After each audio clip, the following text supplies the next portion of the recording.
Hey, this is Tracy Lewis from Stuff and Things. I am going to do a short video today for my second installment of Winter is Coming Wednesday. This particular card is more a talk of the Poinsettia Petals and different ways you can build them into a floral focal element. I've built it 3 different ways. I just have one base here. It's so that way that it's identical for all 3. I do have older flower forming videos.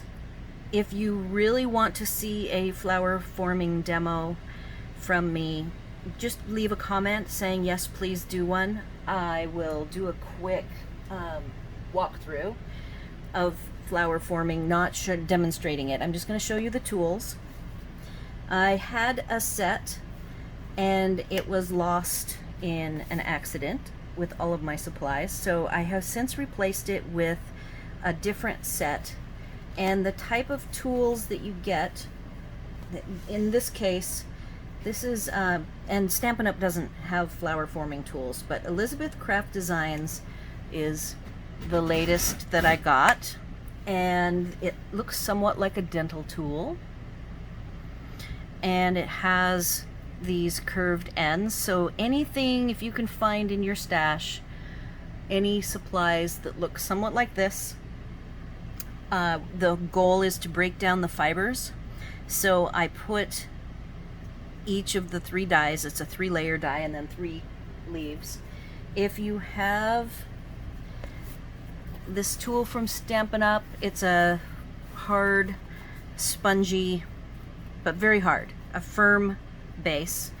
You can use this with the flower forming tools to run along the dies, and then once they're formed, you can then shape them with a variety of ball-sized tools. And Stampin' Up's Take Your Pick tool, I think, has balls, but I think they're smaller than these. These are pretty large size balls for making the flower ends curl. Like the leaves are curled backwards because I ran the ball, a smaller ball, this one, behind each of the tips. So anyhow, if you want a full demo of that, leave a comment, and if I get enough takers wanting to see a full flower forming demo, I'm happy to do a fresh one.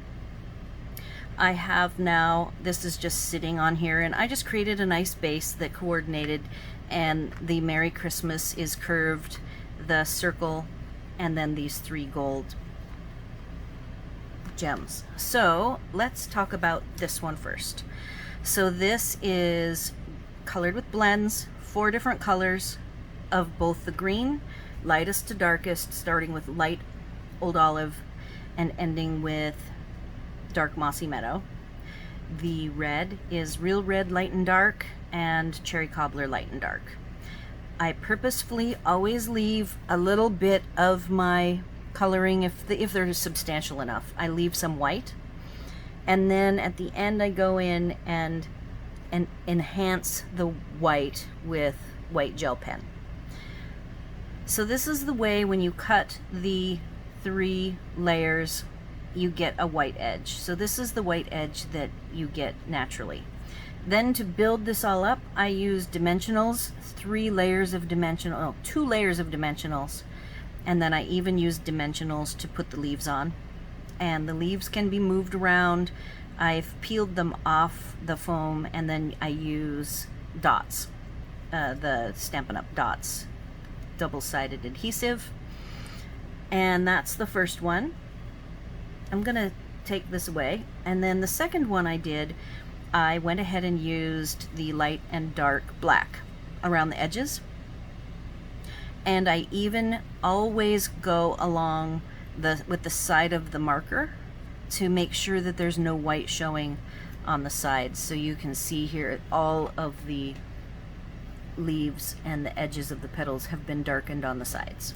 So that's the second one I did. I had a lot more lift on these, and I have flattened them multiple times.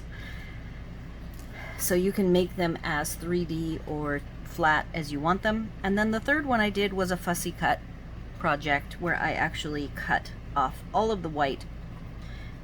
And now I will put them on the card so you can see the three different styles. I also will do a showcase and will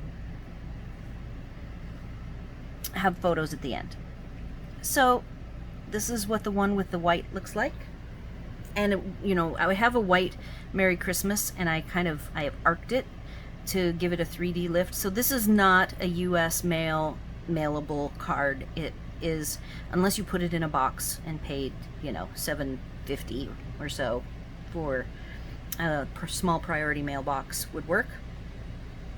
So that's the first way.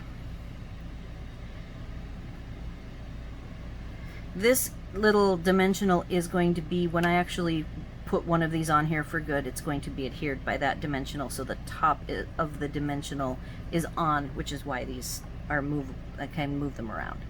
So here is the, trying to get it set there nicely.